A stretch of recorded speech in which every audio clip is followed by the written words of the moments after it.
nagka-utang. Nagka-utang. Sinisi lang kaya. Ah, walang kwarta. Bayad mo to. Ah, bayad mo. Bayo mo nahulog. Ano lang, dito ka na.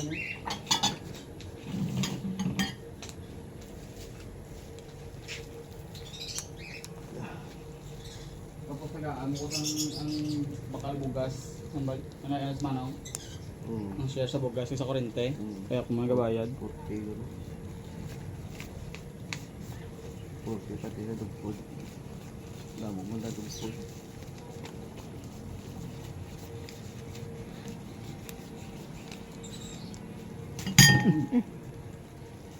Matakto na na, hindi pa man maubos. Mga kao naman, pagwa naman eh. Pagwa mo tanan na karon, hindi man ako ano. Oh, sinisi. Aring 5 niyo. Hindi mo bata mo pa sa sinsay eh.